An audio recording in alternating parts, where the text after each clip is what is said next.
എന്റെ പ്രിയപ്പെട്ടവരെ, ഷഹീദ് ഫൈസലിനെ കുറിച്ച് പറയാതിരിക്കാൻ പറ്റുമോ? ഓരോ ചിത്രങ്ങൾ കാണുമ്പോ കൽബ് പൊട്ടുകയാ ചെറുപ്പക്കാരാ. ആ പൊന്നുമോന് പെണ്ണ് കെട്ടാൻ വേണ്ടിയല്ല മതം മാറിയത്. അങ്ങനെ ചില ആളുകൾ മാറും. കല്യാണം മോഹിച്ചല്ല, സുന്ദരിയായൊരു മുസ്ലിം പെണ്ണിനെ മോഹിച്ചല്ല, അല്ലാഹുവിന്റെ ദീനിനെ കുറിച്ച് പഠിച്ചപ്പോ ഹബീബായ നേതാവിനെ കുറിച്ച് പഠിച്ചപ്പോ ഷഹീദ് ഫൈസൽ എന്ന കൊടുന്നിക്കാരന്റെ ഹൃദയത്തില് ആരംഭപ്പൂവിനോടുള്ള ഇഷ്ടവും ഈ ജീവിതത്തിനോടുള്ള അടുപ്പവും വന്നു, ഈ മതത്തോടുള്ള ബന്ധവും വന്നു. എത്ര ഭാഗ്യവാനാ എന്റെ പ്രിയപ്പെട്ടവരെ, എത്ര ഭാഗ്യവാനാ ചെറുപ്പക്കാരൻ. നമ്മുടെ നാട്ടിലും എത്ര ആളുകൾ മരിച്ചുപോയി, ആരൊക്കെ വന്നു ആ മയ്യത്ത് കാണാ. ഞാൻ അതാ പറഞ്ഞത്, ഭാഗ്യവാനാ.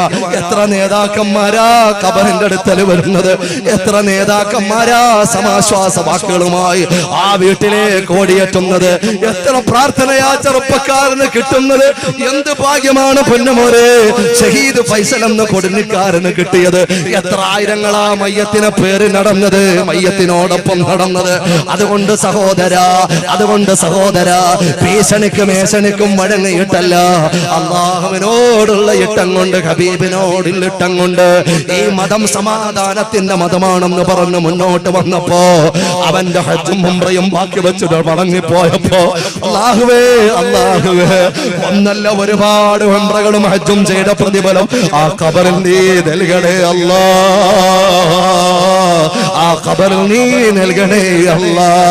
വെട്ടിനുറുക്കി റോട്ടിലിട്ട കാട്ടാളന്മാരെ പാഠം പഠിപ്പിക്കണേ റബ്ബേ, പാഠം പഠിപ്പിക്കണേ അല്ലാ, പാഠം പഠിപ്പിക്കണേ അല്ലാ. ഒരു ഉറുമ്പിനെ പോലും നോവിക്കുന്ന സ്വഭാവക്കാരനായിരുന്നല്ലോ. ആർക്കാ ഒന്ന് ന്യായീകരിക്കാൻ പറ്റുക? എന്ത് സ്വഭാവ ദൂഷ്യമാ ആ ഷഹീദ് ഫൈസൽ ഉണ്ടായിരുന്നത്? അവന് കള്ളുകുടിയനാണോ, അവന് പെണ്ണുപിടിയനാണോ, അവൻ അക്രമിയാണോ, അവന് ഗുണ്ടാ സംഘത്തിൽ പെട്ടാനാണോ, ഏതെങ്കിലും രാഷ്ട്രീയ വൈരാഗ്യമാണോ? ഒന്നുമല്ല ചെറുപ്പക്കാരാ, ഒന്നുമല്ല പൊന്നുമോനെ. ഈ മതത്തിലേക്ക് കടന്നു വന്നത് കൊണ്ടാ. ഇതൊരു മുസ്ലിം എങ്ങനെ പറയാതിരിക്കും? എന്റെ പ്രിയപ്പെട്ടവരെ, അതുകൊണ്ട് ചേർത്ത് പറയേണ്ട ഒരു കാര്യം, അതിനുവേണ്ടി അവിടെ ആരും കൊലവിളി നടത്തിയില്ല, ആരും ഒരു ബന്ധു ഹർത്താലും നിശ്ചയിച്ചില്ല, ആരും വാളൂരിട്ട് വീശിയില്ല, ആരും ഒരു പ്രകോപനവും ഉണ്ടാക്കിയില്ല. അതും ഇസ്ലാമിന്റെ മതത്തിന്റെ നിട്ടയാ, മറ്റുള്ളവർ പഠിക്കാൻ പറയുകയാ. അതുകൊണ്ട് ലോകം ഇസ്ലാമിലേക്ക് മടങ്ങുമ്പോ, ലോകം ഇസ്ലാമിനെ കുറിച്ച് പഠിക്കുമ്പോ എങ്ങനെയാ പിന്നെ പാശ്ചാത്യർക്ക് അടങ്ങിയിരിക്കാൻ പറ്റുക? എങ്ങനെയാ പിന്നെ ഇസ്ലാമിന് ഒരു വല്ലാത്ത ടെററിസ്റ്റിന്റെ മുഖം കൊടുക്കാതിരിക്കാൻ പറ്റുക? എത്ര കണ്ട് മൂടി വെച്ചാലും ഇല്ല.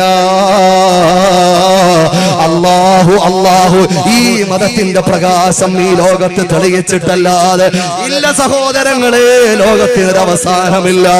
അതുകൊണ്ട് മലയാളി മക്കൾക്ക് എന്നും നൊമ്പരമായ ഷഹീദ് ഫൈസൽ ഉണ്ടാകണം. അതൊരു വൈരാഗ്യമല്ല, മനസ്സിൽ പ്രാർത്ഥിക്കാൻ വേണ്ടിയാ.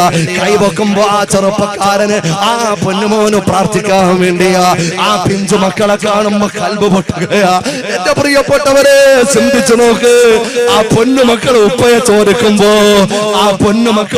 ചോദിക്കുമ്പോ, ഉമ്മാനോട് വാവിട്ട് കരയുമ്പോ എങ്ങനെയാ പിഞ്ചു മക്കളെ സമാധാനിപ്പിക്കാൻ പറ്റുക?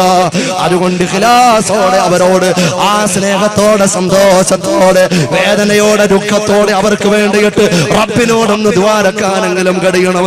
അല്ലാഹുവേ സ്വർഗത്തിലാ ചെറുപ്പക്കാരനെ കണ്ടുമുട്ടാ നീ തൗഫീഖ് നൽകണേ അല്ലാ, നീ തൗഫീഖ് നൽകണേ അല്ലാ. നീ തെരഞ്ഞെടുത്ത ആളാണല്ലോ റബ്ബേ, അവരുടെ ബറക്കത്ത് കൊണ്ട് ഞങ്ങൾക്കും നീ സലാമത്ത് നൽകണേ അല്ലാ. ഷഹീദ് ഫൈസലിന്റെ ബറക്കത്ത് കൊണ്ട് ഞങ്ങളുടെ ഹൃദയത്തിലും വെളിച്ചം നൽകണേ അല്ലാ, ഞങ്ങളുടെ പാപവും പൊറുക്കണേ അല്ലാ. അതുകൊണ്ട് സ്നേഹമാണ്